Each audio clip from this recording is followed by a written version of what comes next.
단백질 폭탄으로 알려진 두부는 건강식으로 많이 드시는 대표적인 식재료입니다. 그런데 두부를 잘못 드시면 오히려 건강을 해칠 수 있다는 사실 알고 계신가요? 두부를 먹을 때 독이 되는 최악의 경우, 그리고 두부를 어떻게 먹어야 우리 몸에 보약이 될 수 있는지에 대해 알려드리겠습니다. 두부가 오히려 건강을 해치는 첫 번째는 바로 GMO 유전자 변이된 콩으로 만든 두부를 먹을 때입니다. 2018년 보도 자료를 보면 수입콩을 사용해 만든 두부 7종류 중에서 6종류가 GMO 성분이 검출되어 파문이 일었던 적이 있습니다. GMO는 원래 생산성을 향상시켜 식량 부족 문제를 해결하고 비타민, 미네랄 등의 영양소를 강화하거나 질병 저항성을 높여 건강에 도움을 주기 위해 유전자를 변이하여 재배하는 것입니다. 또 제초제나 살충제의 사용량을 줄일 수 있어서 환경오염도 줄일 수 있는 장점이 있습니다. 하지만 이렇게 재배된 것을 섭취했을 때 건강에 대한 안정성 문제와 생태계 파괴 등의 논란은 끊이지 않고 있습니다.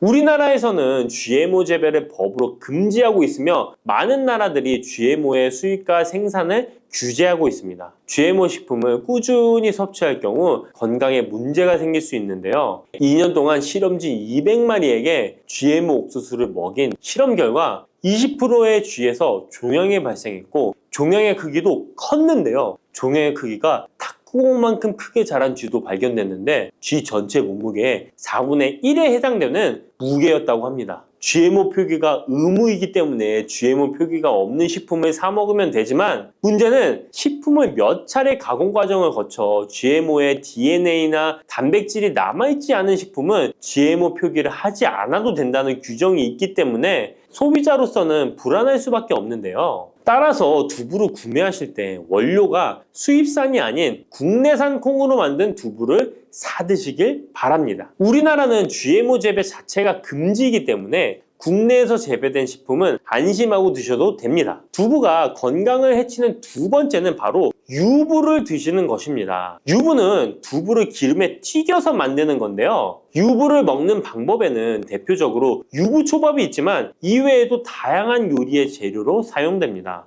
유부의 고소한 맛과 부드러운 식감 때문에 다양하게 사용되지만 건강에 해로울 수 있으니까 주의하셔야 됩니다. 두부를 기름에 튀겨 만든 유부는 칼로리가 높아질 뿐만 아니라 트랜스 지방이 생성됩니다. 트랜스 지방은 혈관 내 콜레스테롤을 증가시키고 심혈관 질환의 위험을 증가시킵니다. 이로 인해 대사증후군과 뇌 기능에도 영향을 미쳐 인지력, 학습 능력을 감소시키는 부작용을 일으킬 수 있습니다. 유부를 아예 드시지 말라는 게 아니라 맛이 좋고 간단하게 식사 대용으로 드실 수 있는 유부만 맛이 좋고 간단하게 식사 대용으로 드실 수 있는 유부지만 과하게 드시지 않고 적절히 드시면 좋겠죠? 세 번째, 두부를 드실 때 주의할 점은 시금치와 함께 드시면 안 된다는 것입니다. 시금치는 철분이 풍부하게 함유되어 있어 빈혈 예방에 효과적으로 알려져 있습니다. 또한 비타민 A, 루테인, 제아잔틴 등의 영양소가 풍부하여 눈 건강 증진에 탁월한 효능이 있고 마그네슘, 비타민 K 등이 풍부해서 뼈 건강 증진에 효과적인 것으로 알려져 있습니다. 그러나 문제는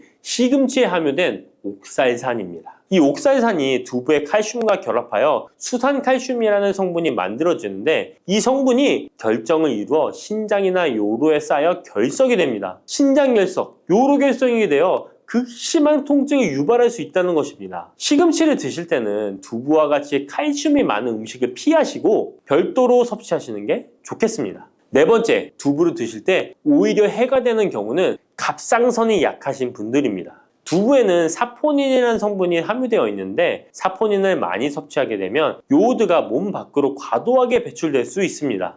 요오드는 갑상선 호르몬의 합성과 조절을 돕는 아주 중요한 성분인데요. 요오드가 부족하게 되면 갑상선 호르몬인 티록신의 생성이 부족하게 되어 갑상선의 기능을 제대로 하지 못하는 상황이 발생할 수 있습니다. 이렇게 되면 갑상선 저하증이 생길 수 있고 무기력해지고 피로가 회복이 잘 안 되면 우울증, 부종, 집중력 저하 등의 다양한 증상을 야기할 수 있습니다. 갑상선에 문제가 없는 분이라면 두부를 많이 드셔도 문제가 되지 않지만 이미 갑상선이 약하신 분들에게는 안 좋은 영향을 줄 수 있는 것입니다. 그렇다면 두부는 어떻게 드셔야 두부의 효능을 최대한 높일 수 있는지 알려드리겠습니다. 두부는 기본적으로 단백질이 풍부한데 이뿐만 아니라 리놀렌산, 레시틴, 피토스테롤 등의 성분이 풍부해서 몸 안의 콜레스테롤 수치를 낮춰주고 혈액순환을 원활하게 해서 동맥경화, 심근경색, 뇌출혈 등의 심혈관 질환을 예방할 수 있습니다. 또한 두부는 체력과 근력을 유지하는 데 큰 도움을 주는데요. 바로 두부의 풍부한 단백질 때문이죠. 근육은 매일 일정량이 새로운 근육으로 대체되기 때문에 매일 단백질을 공급해줘야 되는데요. 우리 몸에 단백질을 공급해주기 위해 정말 유용한 음식이 두부인 것이죠. 또한 두부에는 콜린이 풍부한데 콜린은 알츠하이머성 치매를 예방하는데 탁월한 효능을 발휘하게 됩니다. 두부는 탈모 예방에도 도움이 되는데요. 머리카락의 원료인 단백질을 보충하는데 도움이 될 뿐만 아니라 이소플라본이 풍부해 남성 호르몬을 조절해줍니다. 따라서 호르몬성 탈모 예방에 도움을 줄 수 있는 것입니다. 또한 두부는 건강하게 장수하는 데 도움이 되는데요. 많은 과학자들의 연구 결과 건강하게 장수한 사람들의 특징이 식물성 단백질을 꾸준히 섭취했다는 사실을 발견했고 동물성 단백질을 식물성 단백질로 바꿔 섭취했을 때 사망의 위험성이 낮아진다는 연구 결과도 있습니다. 이러한 효능이 극대화가 되려면 소화 흡수가 잘 되어야겠죠. 두부 중 소화 흡수가 가장 잘 되는 것이 바로 순두부입니다. 순두부는 일반 두부와 마찬가지로 비질을 분리한 콩물에 응고력이 약한 응고제를 넣어 만든 것인데요. 그렇기에 훨씬 부드럽고 소화 흡수가 잘 되는 형태가 되는 것입니다. 하지만 단점은 일반 두부보다 단백질, 섬유질 등의 영양 성분의 함량이 떨어지는데요. 이런 단점을 보완하기 위해 계란과 함께 드시면 좋은 대안이 될 수 있어요. 순두부찌개에 계란이 들어가 있는 것이 맛뿐만 아니라 영양적으로도 찰떡궁합인 것이죠. 순두부와는 식감이 완전히 다른 쫄깃한 두부면이 요즘 인기가 높아지고 있는데요. 밀가루를 대체할 수 있는 다이어트 식품으로 많이 알려지고 있습니다. 다양한 면 요리에 사용되는데 단순히 두부를 면 모양으로 만든 것이 아니라 일반 두부보다 단백질의 함량이 2배 정도 높아서 건강에 더욱 좋은 식품입니다. 두부에서 수분을 빼고 응축시켜 만들기 때문에 같은 무게당 영양 성분의 함량이 높아지는 것입니다. 두부는 양배추와 함께 드시면 좋은데요. 두부는 단백질이 풍부하지만 비타민C와 섬유질이 부족한데 양배추와 함께 드시면 모든 영양소를 골고루 섭취할 수 있게 되는 것입니다. 또 귀리를 넣은 잡곡밥과 함께 드시면 좋은데요. 귀리에 풍부하게 함유된 식이섬유와 베타글루칸과 두부의 단백질, 칼슘을 충분히 섭취할 수 있는 것입니다. 두부는 그리고 미역과 김, 다시마와 같은 해조류와 함께 드시면 좋은데요. 이런 해조류와 함께 드시게 되면 두부의 단백질을 흡수하는데 극대화가 되고 두부의 사포닌으로 인한 요오드 배출을 해조류의 풍부한 요오드 성분이 상쇄시켜 줄 수 있는 것입니다. 두부와 함께 먹으면 좋은 음식으로는 토마토가 있습니다. 토마토에는 라이코펜이라는 강력한 항산화 성분이 함유되어 있어서 세포의 노화를 방지하고 활성산소를 제거하여 혈관을 건강하게 보호하며 암을 예방하는 효능도 있습니다. 두부와 토마토 그리고 계란까지 함께 살짝 볶아 드신다면 풍부한 영양 성분을 섭취할 뿐만 아니라 암 예방과 체중 감량에도 좋고 피부 미용에도 탁월한 효능을 누릴 수 있습니다. 뿌리, 줄기, 이파리까지 버릴 것 없는 대파는 정말 다양한 조리법도 있는데요. 피를 맑게 하고 내장 지방을 없애주며 장 건강에도 좋은 풍부한 영양소들도 함유되어 있어 반드시 먹어야 하는 채소 중 하나입니다. 이런 대파도 함께 먹으면 보약이 되는 음식이 있고 또 독이 될 수 있는 음식도 있습니다. 그리고 먹는 방법에 따라 효능도 다르다고 하니 다양한 방법으로 드시는 것을 추천해 드리고요. 그럼 지금부터 대파의 효능과 함께 먹으면 보약이 되는 음식 3가지와 독이 되는 음식 2가지까지 알려드리겠습니다. 그리고 대파의 특급 레시피 4가지와 대파 보관법까지 대파의 모든 것 알려드릴게요. 우리나라에서는 통일신라 때부터 재배를 했다고 알려져 있습니다. 그만큼 오랫동안 재배하고 식탁에 올라온 채소인데요. 대파 특유의 향이 다른 식재료의 잡냄새를 제거하는데 탁월한 효과가 있어서 생선이나 고기류의 냄새를 제거하는 향신료로도 많이 사용되고 있죠. 뿐만 아니라 물에 넣고 끓이게 되면 감칠맛이 좋아져서 다양한 육수와 채소를 만드는 데에도 빠지지 않고 들어가는 재료이기도 합니다. 이런 대파의 첫 번째 효능이 바로 내장 지방을 싹 빼준다는 것입니다. 대파에는 특유의 향과 알싸한 매운맛을 나게 하는 성분이 있는데요. 이 성분이 바로 황화알릴이라는 성분입니다. 이 황화알릴은 대파에 열을 가해 굽게 되면 프로필 메르캅탄이라는 성분과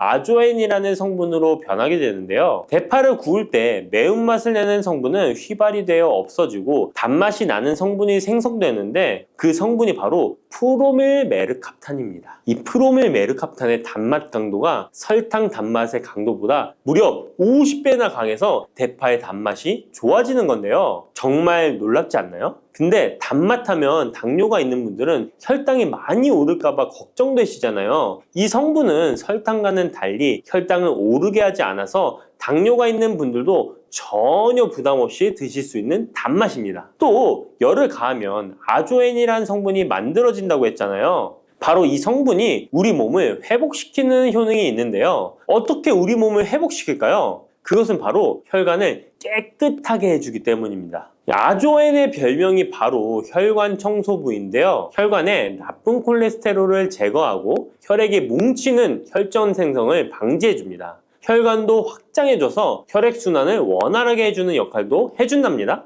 이런 효능으로 신진대사를 원활하게 해주고 동맥경화, 고지혈증, 고혈압 등의 심혈관 질환을 예방하는 데에도 도움을 줄 수 있습니다. 뿐만 아니라 내장지방을 분해해 몸 밖으로 배출시켜주는 효능이 있어서 건강뿐만 아니라 다이어트에까지 도움을 주는데요. 최근에는 다이어트 식품으로도 많이 활용되고 있습니다. 그리고 대파의 녹색 부분에는 베타카로틴이 풍부한데요. 이 성분이 바로 강력한 항산화 물질입니다. 이 베타카로틴은 우리 몸속의 활성산소를 제거하여 노화를 방지해주고 피부의 탄력을 유지하여 주름을 예방하는 효과도 탁월하여 피부 미용에도 좋은 영양소입니다. 그리고 면역세포의 기능을 강화해주어 감기나 독감 등의 질병을 예방하고 알레르기 반응을 억제해주는 효과도 있습니다. 또한 베타카로틴은 눈의 피로도 해소해주는데요. 시력을 보호하고 야맹증과 안구건조증을 예방하는 데에도 도움을 줄 수 있습니다. 대파의 베타카로틴은 구울 때 2.5배나 증가한다고 하는데요. 이런 대파의 효능을 극대화해 먹을 수 있는 방법이 있습니다. 대파의 특급 레시피 소개해드리겠습니다. 우선 대파를 깨끗하게 씻어주시고요. 5cm 정도로 잘라주십니다. 대파를 반으로 갈라주셔도 되고 그냥 사용하셔도 됩니다. 기름을 두르지 않은 팬에다가 대파를 올려서 구워주시는데 앞뒤로 골고루 약간 탄 것 같이 잘 구워줍니다. 이제 장을 만들어 줄 건데요. 물을 2컵 넣어주시고요. 간장을 반 컵 넣어줍니다. 그리고 고춧가루와 참기름을 1스푼씩 넣어줍니다. 이렇게 넣고 한번 끓여주시고 다 끓고 나면 식초를 반 스푼 넣어주시면 됩니다. 이렇게 만들어진 양념장을 구운 파를 넣은 그릇에 붓고 하루 정도 숙성시켜 드시면 됩니다. 물론 바로 드셔도 되지만 숙성시켜 드시면 더욱 맛있는 대파 요리를 드실 수 있습니다. 그리고 대파에서 대파의 뿌리는 특히 채소와 육수를 만들 때 많이 사용하는데요. 대파의 뿌리에는 알리신이라는 성분이 풍부하게 함유되어 있습니다. 이 알리신은 우리 몸을 따뜻하게 해주고 열을 올려주는 역할을 하고 혈액순환을 원활하게 해줘서 신경을 안정화시켜주기도 하는데요. 이렇게 신경을 안정시켜주는 효능으로 불면증도 완화해주어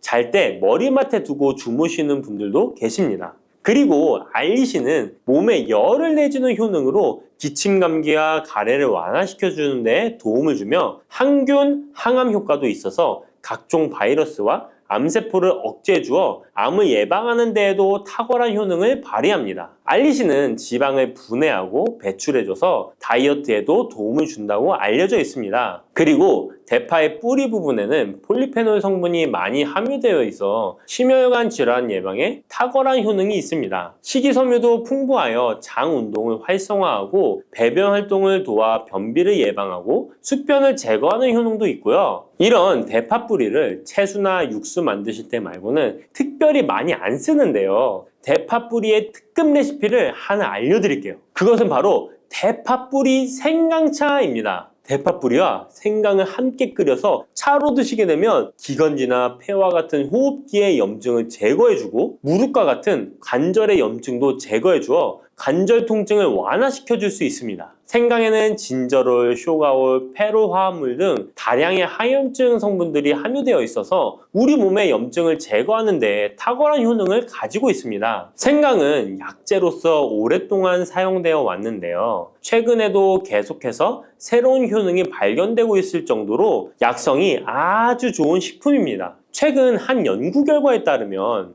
생강에는 소염 진통제로 많이 사용되는 이부프로펜과 비슷한 항염증 효과가 있고 류마티스 관절염을 완화시키는 데에도 효과가 있는 것으로 밝혀졌습니다. 그럼 지금부터 대파뿌리 생강차 만드는 방법을 알려드리겠습니다. 먼저 생강을 물에 넣고 끓여주시고요. 처음에는 강불로 해주시고 끓기 시작하면 중불로 줄여서 20분 정도 더 끓여줍니다. 그 후에 대파뿌리도 넣고 3분 정도 더 끓여주시면 됩니다. 이렇게 끓인 물에서 생강과 대파뿌리는 건져주시고 따뜻할 때 드시거나 냉장고에 넣고 시원하게 드셔도 됩니다. 이렇게 대파뿌리와 생강을 함께 끓여 차로 드시면 효과를 극대화할 수 있는데요. 다만 평소에 소화가 잘 안 되시고 위가 약하신 분들은 이렇게 끓인 대파뿌리 생강차에 물을 섞어서 연하게 드시는 것을 추천해 드립니다. 이렇게 해서 하루에 한 번, 두 번 꾸준히 드신다면 감기 걱정도 없고 염증을 완화시켜 관절염으로 인한 통증도 줄일 수가 있을 거예요. 그리고 대파와 함께 드시면 보약이 되는 식품에는 무도 있습니다.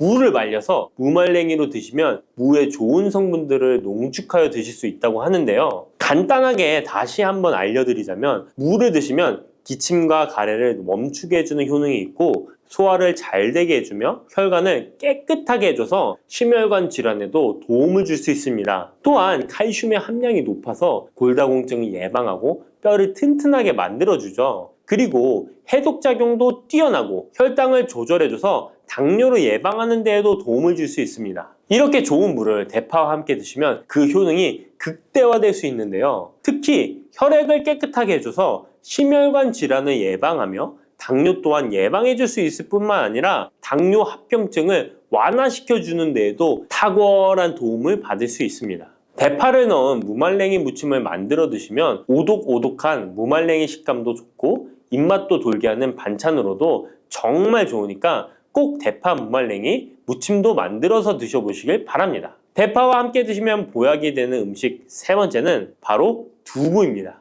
이 대파와 두부가 만나면 우리 몸에 에너지를 공급하여 활력이 넘치도록 도와줍니다. 그 이유는 바로 대파의 알리신 성분과 두부의 비타민 B1이 만나면 알리티아민으로 전환이 되는데요. 이 알리티아민이 비타민의 체내 흡수율을 높여주고 신진대사를 촉진해서 우리 몸의 피로를 회복하고 에너지를 불어넣어 주기 때문입니다. 그럼 여기서 대파 두부조림 맛있게 만들어 드시는 특급 레시피 알려드릴게요. 먼저 잘 씻은 대파를 어슷썰기로 썰어주시고요. 두부는 정사각형으로 깍둑 썰기를 해줍니다. 먼저 두부를 기름을 두른 팬에 구워주시고요. 노릇노릇해지면 썰어놓은 대파를 넣어줍니다. 간장을 2스푼 넣어주시고요. 고소한 참깨도 뿌려서 잘 익혀주시면 대파 두부조림 완성입니다. 정말 맛있겠죠? 이렇게 만든 대파 두부조림을 드시고 활력 넘치는 하루를 보내실 수 있을 거예요. 대파와 함께 드시면 보약이 되는 음식 네 번째 알려드릴게요. 그것은 바로 대파 팽이버섯 무침입니다. 이 팽이버섯은 버섯 중에서도 버섯 키토산의 성분이 가장 많이 함유되어 있을 뿐만 아니라 식이섬유가 정말 풍부하게 함유되어 있는데요. 버섯 키토산은 혈액 속의 지방을 분해하고 콜레스테롤을 제거해 고혈압, 동맥경화, 심장병 같은 심혈관 질환을 예방할 뿐만 아니라 체내 지방을 흡착하여 배출시켜 주어 내장 지방을 줄여주는 데에도 탁월한 효능이 있습니다. 또한 체내의 중금속의 배출을 돕고 간 건강을 돕는 효능도 있다고 알려져 있고요. 그리고 풍부한 식이섬유가 배변 활동을 도와서 숙변을 제거하는 데에도 큰 도움을 줍니다. 하지만 이 팽이버섯의 세포벽은 단단하기 때문에 그냥 드시게 되면 좋은 성분을 흡수하기가 힘든데요. 열을 가하게 되면 세포벽이 깨지면서 영양 성분의 흡수율을 높일 수 있습니다. 이런 팽이버섯과 대파를 함께 드시게 되면 내장 지방을 제거하고 혈관을 깨끗하게 하는데 탁월한 음식이 되는데요. 먼저 팽이버섯의 밑둥은 잘라버리시고요. 팽이버섯을 적당한 크기로 잘 썰어줍니다. 그리고 흐르는 물에 잘 씻어줍니다. 그리고 대파는 어슷썰기로 잘게 썰어주시고요. 적당한 용기에 계란을 풀어주세요. 팽이버섯과 대파를 넣어서 잘 섞어주고 소금 한 꼬집을 넣어 간을 해줍니다. 이제 잘 달궈진 팬에 기름을 두르고 붙여주시면 됩니다. 정말 쉽죠? 그런데 이렇게 좋은 대파도 함께 드시면 안 되는 음식이 있습니다. 대파와 함께 드시면 안 되는 음식 첫 번째는 바로 꿀입니다. 대파와 꿀은 두 가지 다 몸에 열을 올려주는 효능이 있습니다. 한의학에서는 대파와 꿀을 함께 먹으면 위장에 탈이 나고 더부룩한 현상이 나타날 수 있다고 하는데요. 대파와 꿀을 함께 먹으면 위에서 소화액 분비를 억제하여 소화불량을 유발할 수 있기 때문인데요. 또한 꿀은 알레르기 반응을 일으킬 수 있는데 대파와 함께 먹으면 알레르기 반응이 더 악화될 수 있다는 것을 알아두시면 좋고요. 꼭 기억하셔서 대파와 꿀은 함께 드시지 않기를 추천합니다. 또 대파와 함께 드시면 안 되는 음식은 미역입니다. 미역과 대파 둘 다 알긴산이라는 성분이 있는데 이 알긴산은 미끌거리는 식감이 있습니다. 함께 드시게 되면 식감이 안 좋은 이유도 있지만 식감보다도 더 중요한 이유가 있습니다. 왜냐하면 파에는 인과 유황 성분이 있기 때문인데요. 미역과 파를 함께 드시게 되면 파의 인과 유황 성분이 미역에 함유된 칼슘의 흡수를 방해하게 됩니다. 미역에는 칼슘 함량이 높아서 골다공증 예방에 좋은 효능이 있는데 이 효과를 떨어뜨리게 되는 것이고요. 미역국을 끓일 때 대파로 채수를 내어 시원한 미역국을 끓여 드시는 분들이 계신데 절대 미역국을 끓일 때 대파는 사용하지 않으셔야 합니다. 자, 다음으로는 대파 보관하는 법을 알려드릴게요. 대파를 한 단 사면 양이 많아 한 번에 드시지 못하는 경우가 많은데요. 대파를 보관하실 때는 씻지 않고 흙이 묻은 채 보관하는 것이 좋지만 사용하기 불편하기 때문에 씻어서 보관하는 방법 알려드릴게요. 우선 잘 씻은 대파를 줄기와 잎부분으로 나눠 잘라주시고요. 물기를 제거하고 키친타올을 넣은 지퍼백에 줄기와 잎부분을 나눠 담아 냉장고에 보관해 주시면 됩니다. 이렇게 하시면 2주에서 3주 정도는 보관 가능하시고요. 더 장기간 보관하시려면 냉동을 하시면 되는데 냉동 보관하시려면 대파를 사용하기 원하는 크기대로 잘라서 지퍼백에 넣어 냉동하시면 됩니다. 이렇게 하시면 냉동된 대파를 꺼내서 요리하실 때 바로 사용하실 수 있을 겁니다. 당근이 몸에 좋다는 사실은 이미 알고 계시죠? 몸에 좋다는 당근도 먹는 방법과 함께 먹는 음식에 따라 몸에 독이 될 수도 있고 보약이 될 수도 있다는 사실 알고 계신가요? 당근과 함께 먹으면 보약이 되는 음식, 당근을 먹는 방법, 그리고 당근을 제대로 먹을 때 나타나는 놀라운 효능까지 당근에 대한 모든 것을 알려드릴게요. 그리고 연예인이 3주 동안 11kg나 감량했다고 하는 당근 다이어트 방법도 영상 뒷부분에 있으니까 끝까지 시청해주세요. 그럼 당근에 대한 모든 것 바로 시작합니다. 당근의 대표적인 효능은 베타카로틴에서 나옵니다. 베타카로틴은 채소를 노란색, 주황색, 빨간색이 되도록 하는 성분이며 대표적인 항산화 물질입니다. 항산화 작용을 한다는 것은 항염증 작용을 한다는 것이고 항염증 작용을 한다는 것은 바로 항암 작용을 할 수 있다는 것인데요. 당근의 첫 번째 효능은 눈 건강을 좋게 한다는 것입니다. 당근의 베타카로틴이 우리 몸속에 들어오게 되면 비타민 A가 되는데요. 비타민 A는 눈 건강을 좋게 하는 성분이죠. 당근을 먹으면 눈이 좋아진다는 말을 많이 들어보셨나요? 눈 건강을 위해 루테인을 드시는 분들이 점점 많아지고 있습니다. 그렇다면 눈에 좋다는 루테인, 영양제를 먹는 것과 당근을 먹는 것은 어떤 차이가 있을까요? 영양제와 당근에는 모두 비타민 A, 루테인, 지아잔틴 등이 들어있어서 시력을 유지하고 눈의 노화를 방지해주며 황반 변성 등의 질환도 예방해줍니다. 당근에는 여기에 비타민 C, 비타민 K 그리고 필수 미네랄이 더 있어서 항산화 효과 및 뼈 건강에도 도움을 받을 수가 있게 되고요. 우리가 혈액순환이 잘 안 될 때는 루테인 영양제를 드신다고 해도 효과에 한계가 있을 수 있어서 평소에 당근을 좀 더 드셔보시는 걸 추천해드립니다. 두 번째 당근의 효능은 노화 방지입니다. 이것도 베타카로틴의 효능과 관련이 있습니다. 노화가 된다는 것은 몸이 산화가 되고 염증이 많아진다는 것인데요. 염증이 몸 안에 곳곳에서 문제를 일으키게 되는 것이죠. 이런 염증을 없애주는 것이 바로 노화를 방지하는 건데요. 바로 당근의 베타카로틴과 비타민 C에는 강력한 항산화 작용으로 염증을 없애주고 노화를 방지해주는 것입니다. 세 번째 당근의 효능은 장을 건강하게 하고 당뇨를 예방한다는 것입니다. 요즘에 당근 주스 많이들 만들어 드시는데요. 착즙해서 드시는 분들 많으시죠? 약간 아쉬운 것은 착즙하고 남은 찌꺼기는 모두 버린다는 것입니다. 당근은 사실 식이섬유 폭탄이라고도 할 수 있는데요. 당근의 베타카로틴이 혈액 내의 염증을 제거하고 당근의 식이섬유는 장 속의 노폐물을 제거하는 역할을 해줍니다. 장 속에 유산균이 살아가려면 유산균의 먹이가 있어야 되는데요. 이 먹이를 프리바이오틱스라고 합니다. 그리고 프리바이오틱스의 역할을 해주는 것이 바로 당근의 식이섬유입니다. 또한 식이섬유는 당을 흡착하여 배출해주는 효능이 있습니다. 이 효능은 당이 우리 몸에 흡수되는 속도를 늦춰주기 때문에 혈당이 급격하게 오르는 것을 막아주게 됩니다. 이런 과정은 당뇨를 예방하는데 아주 탁월한 효능을 발휘하는 것이죠. 네 번째 당근의 효능은 암을 예방하는 것입니다.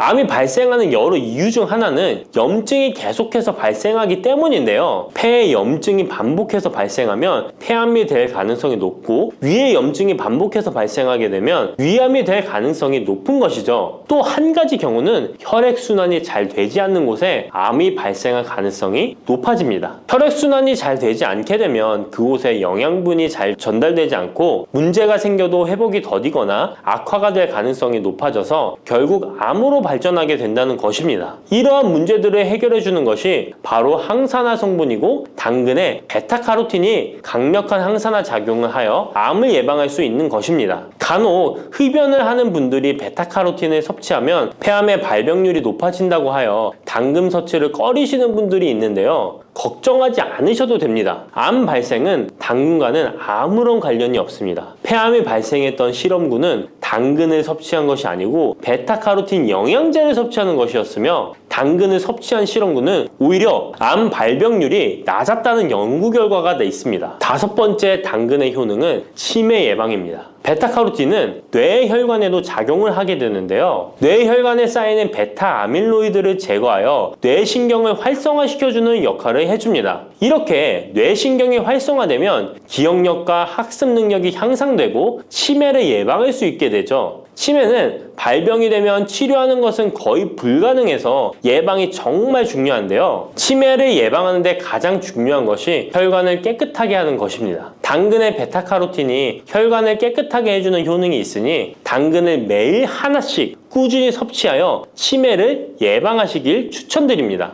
여섯 번째 당근의 효능은 바로 다이어트에 효과적이라는 것입니다. 여성 연예인이 당근 다이어트로 3주 동안 11kg을 감량한 사실도 있는데요. 이런 효과를 누릴 수 있는 이유가 당근에 함유된 식이섬유 때문입니다. 풍부한 식이섬유는 포만감을 주고 섭취한 당 성분과 지방 성분을 배출시켜주는 역할을 하기 때문에 다이어트에 탁월한 효능이 있는 것이죠. 그렇다면 연예인이 활용했던 당근 다이어트 레시피 지금부터 알려드릴게요. 먼저 당근을 잘 씻어서 잘게 채를 썰어줍니다. 당근 한 개에 소금 한 스푼을 넣어서 10분 정도 저어주시고 절인 물은 꼭 짜서 버려줍니다. 그리고 올리브오일과 식초에 버무려 밀폐 용기에 담아 냉장고에서 2~3시간 숙성하신 후에 드시면 됩니다. 먹을 때는 사과를 채 썰어서 함께 드시면 더욱 맛있게 드실 수 있습니다. 이렇게 좋은 당근도 먹는 방법에 따라 효과를 10배 이상 늘릴 수도 있고 함께 먹으면 더욱 좋은 음식들이 있는데요. 우선 당근을 드실 때 다이어트가 목적이라면 생으로 드시는 것이 가장 효과가 좋습니다. 다만 식이섬유는 소화가 잘 되지 않기 때문에 장이 안 좋은 분들은 익혀서 드시는 것이 좋습니다. 그리고 당근을 드실 때는 껍질까지 함께 드시는 것을 추천드리는데요. 당근의 영양 성분은 껍질에 가장 많이 함유되어 있기 때문입니다. 그리고 당근의 베타카로틴은 지용성 성분입니다. 지용성이라는 것은 기름에 잘 녹는다는 것인데요. 따라서 베타카로틴을 잘 흡수하기 위해서는 기름과 함께 섭취하는 것이 좋습니다. 오메가3가 풍부한 올리브유나 들기름, 아마씨유 같은 기름을 사용하면 좋고요. 이렇게 기름을 사용해서 살짝 익혀 드시게 되면 생으로 드셨을 때 10% 정도 흡수되는 베타카로틴을 70% 정도 흡수할 수 있게 됩니다. 엄청난 차이죠? 기름에 볶을 때 주의사항은 너무 오래 익히지 말고 살짝만 익혀서 드시는 것이 좋습니다. 너무 오래 볶으면 오메가3를 함유한 기름도 산패되어서 문제가 될 수 있기 때문입니다. 다음으로 함께 먹으면 좋은 음식들을 알려드릴게요. 몇 년 전부터 유행하고 있는 주스 있잖아요. ABC 주스라고 하는데요. 들어가는 재료는 사과, 비트, 그리고 당근이죠. 이 세 가지를 함께 갈아서 주스로 마시면 항산화 폭탄 주스를 마시게 되는 것인데요. 이 세 가지 중에서 비트의 효능이 혈관을 확장시켜주는 역할을 합니다. 풍부한 항산화 성분들이 확장된 혈관을 따라 온몸 구석구석에 공급되어 혈관을 깨끗하게 하고 염증을 제거하여 각종 질병을 예방할 수 있게 되는 것이죠. 다만 비트에는 옥살산이 함유되어 있어서 신장의 결석을 유발할 수 있기 때문에 신장이 약하신 분들은 약간의 주의가 필요하고요. 그래서 요즘엔 이 비트를 빼고 사과, 양배추, 당근 이렇게 세 가지를 넣은 ACC 주스를 많이 드시는데요. 양배추는 우리 몸의 진액을 보충해줘서 점막을 촉촉하게 해주는 효능이 있어서 외부로부터 들어오는 바이러스와 이물질을 배출시켜주는 탁월한 효능이 있습니다. 그리고 항암 효과를 극대화시켜줄 수 있는 음식도 알려드릴게요. 바로 브로콜리와 단호박을 당근과 함께 드시면 됩니다. 세 가지를 생으로 드시는 것보다 찜기에 쪄서 드시면 흡수율을 훨씬 높일 수 있고요. 올리브 오일과 약간의 소금을 넣고 물과 함께 섞어서 드시면 맛도 좋고 건강에도 좋은 강력한 항암 주스로 드실 수 있습니다.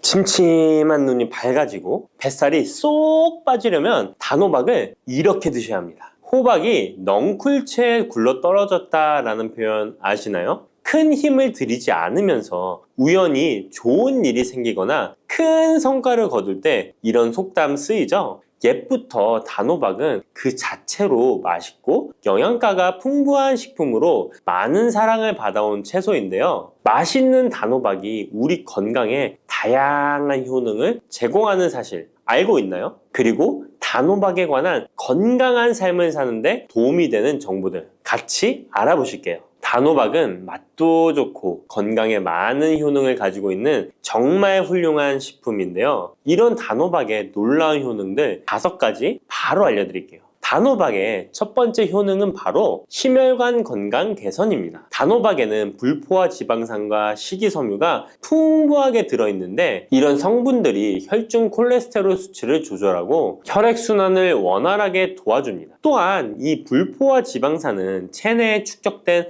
나쁜 콜레스테롤을 감소시키고 혈관벽을 건강하게 유지하는 데에도 효과가 있습니다. 또한 단호박에 포함된 칼륨은 혈압 조절에도 효과적인데요. 칼륨은 나트륨의 작용을 중화시켜 혈압 상승을 방지하는 데 도움을 주게 되는데 그래서 칼륨이 풍부한 단호박은 고혈압 예방과 관리에 유익한 식품인 것이죠. 평소에 심혈관 질환이 걱정되거나 고혈압을 관리하고자 하는 분들에게 단호박은 매우 좋은 식품인데요. 단호박을 자주 섭취하면 혈액순환이 개선되고 혈압이 안정되므로 심장질환 예방에 매우 효과적이기 때문에 심혈관 건강을 지키는데 큰 도움이 됩니다. 심혈관 건강, 이제부터는 단호박으로 예방해보세요. 단호박의 두 번째 효능은 다이어트에 효과가 좋다는 것입니다. 단호박은 저칼로리 식품으로 다이어트를 할 때 섭취하면 매우 좋은 음식인 거 아시나요? 단호박의 열량은 100g에는 약 40에서 50kcal 정도밖에 안 되는데요. 보통 다이어트 하실 때 고구마 많이들 드시죠? 고구마의 열량은 100g당 약 85에서 110kcal인데요. 단호박의 칼로리는 고구마의 반도 안 되는 것이죠. 그래서 단호박은 다이어트 할 때 칼로리 걱정 없이 먹을 수 있습니다. 거기다 단호박은 식이섬유도 풍부해서 포만감을 오래 유지시켜줍니다. 이런 특징 덕분에 간식 대신 단호박을 드시면 과식을 방지할 수 있고 체중 조절에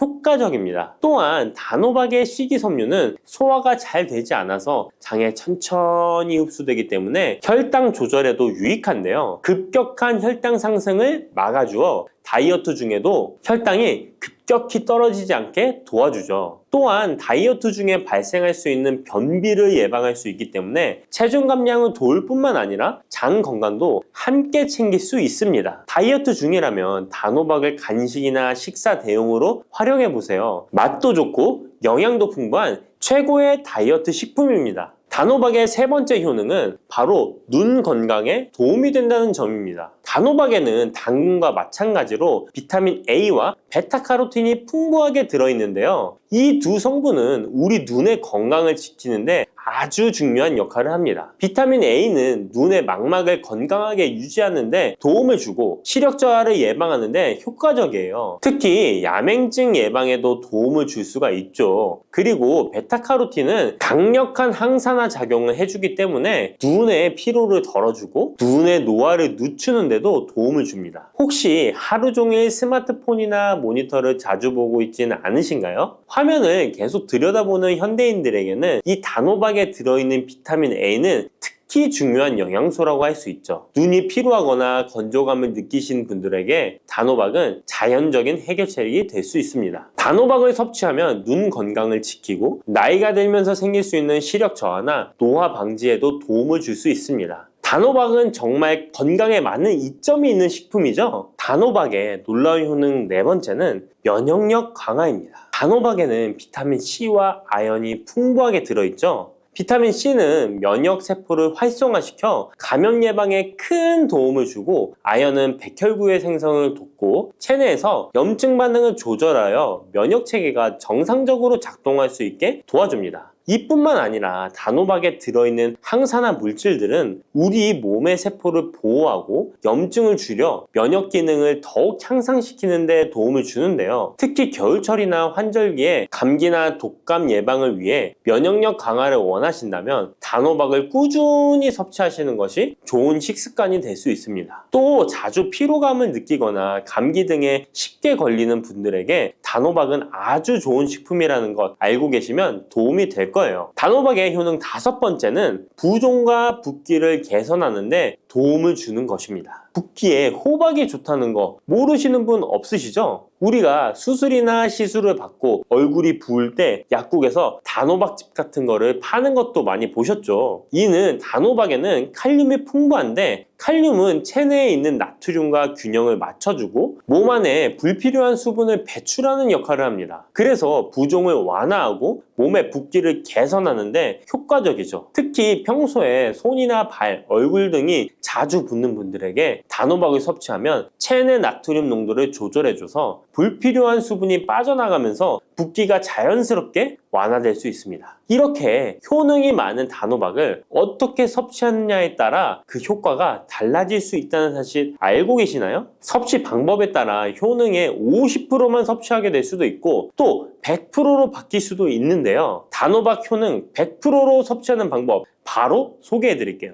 이 단호박 건강을 위해 섭취하는 방법 첫 번째는 껍질까지 섭취하는 것입니다. 단호박의 껍질은 과육과 견주어 봐도 손색 없을 정도의 많은 영양소를 포함하고 있는데요. 단호박의 껍질에는 대부분의 폴리페놀이 함유되어 있어 드실 때는 꼭 껍질까지 함께 드셔야 합니다. 단호박 껍질에는 단호박 속 알맹이에 없는 페놀산이 들어있는데요. 이 페놀산은 노화를 방지하며 혈액순환을 도와 심혈관 질환 예방에도 효과적입니다. 또한 껍질에는 비타민 A와 비타민 C, 항산화 물질들이 포함되어 있어 피부 건강과 면역력 강화에도 효과적입니다. 그래서 단호박을 섭취할 때는 꼭 껍질까지 함께 먹는 것이 좋은데요. 물론 껍질을 먹을 때는 꼭 깨끗하게 세척을 하고 농약이나 불순물이 묻어있지 않은지 잘 세척하고 확인하는 것이 매우 중요합니다. 그리고 껍질이 두껍고 질기게 느껴진다면 부드럽게 찌거나 껍질째 구워서 섭취하면 훨씬 더 편하게 먹을 수 있습니다. 단호박은 버릴 게 하나 없는 채소인데요. 호박잎도 몸에 매우 유익하다는 거 알고 계셨나요? 호박잎은 비타민 A, C, 칼슘, 철분이 풍부해서 뼈 건강에도 도움이 되고 또한 항산화 성분이 많아 체내 염증을 줄이고 소화 기능을 돕는 데에도 효과적인데요. 특히 피로 회복에 좋고 체내 독소를 배출하는 데 도움을 줍니다. 호박잎은 찜이나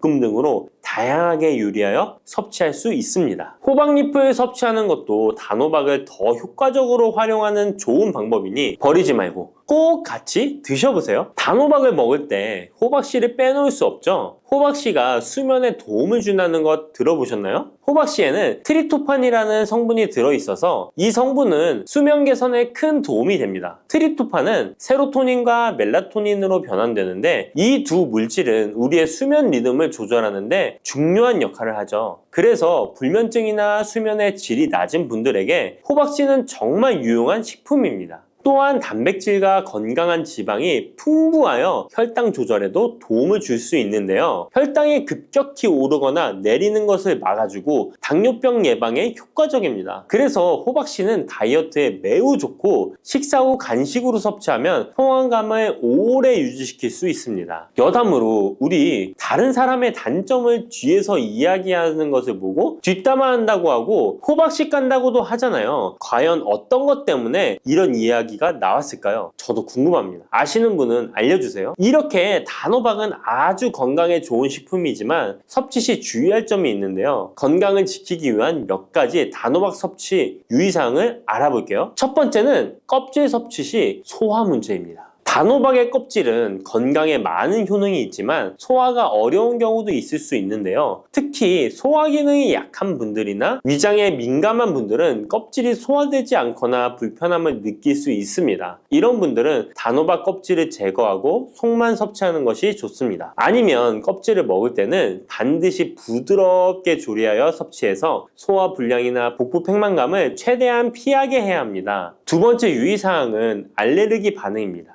단호박은 일반적으로 알레르기 반응을 일으키는 경우가 드물지만 일부 사람들은 호박에 알레르기가 있을 수 있는데요. 특히 호박이나 호박씨에 민감한 분들은 섭취 후 발진이나 가려움 등의 증상을 경험할 수 있습니다. 이런 증상이 나타난다면 단호박 섭취를 바로 중지하고 알레르기 전문의와 상담하는 것이 좋습니다. 알레르기 반응은 개인의 체질에 따라 다를 수 있기 때문에 처음 먹을 때는 소량으로 섭취하여 반응을 확인하는 것이 안전하다는 거 기억해 주세요. 단호박 섭취에 유의해야 할 사항 세 번째는 신장질환이 있는 사람의 섭취입니다. 단호박은 칼륨이 풍부한 식품인데요. 신장 기능이 약한 분들은 칼륨 과다 섭취가 문제가 될 수 있습니다. 칼륨이 과잉 섭취되면 신장에 부담을 줘서 부종이나 혈압 상승 등의 문제가 발생할 수 있기 때문인데요. 신장 질환이 있는 사람은 칼슘 섭취를 조절해야 하므로 단호박을 섭취하기 전에 반드시 의사와 상담하는 것이 좋습니다. 신장에 문제가 있는 분들은 단호박 섭취 시에 본인에게 맞는 양을 조절하여 섭취해야 합니다. 네 번째, 단호박 섭취 시 유의사항은 다이어트 시 과잉 섭취입니다. 아까 얘기 드렸듯이 단호박은 다이어트에 유익한 식품이라고 했잖아요. 하지만 다이어트에 도움이 되는 단호박도 조리 방법에 따라 칼로리가 달라질 수 있습니다. 예를 들어 단호박을 버터나 크림 등 고칼로리 재료와 함께 조리하면 그만큼 칼로리가 높아져서 다이어트에 좋지 않을 수 있습니다. 다이어트를 하시는 분들은 단호박을 찌거나 구운 방법으로 조리하고 고칼로리 재료를 피하는 것이 건강하고 성공적인 다이어트를 위해서 꼭 필요합니다. 또한 단호박에 포함된 당분은 비교적 낮지만 당뇨가 있는 사람은 과도하게 섭취하지 않도록 주의해야 합니다. 마찬가지로 다이어트 중에도 혈당의 급격한 상승을 막기 위해 적당량을 섭취하는 것이 중요합니다.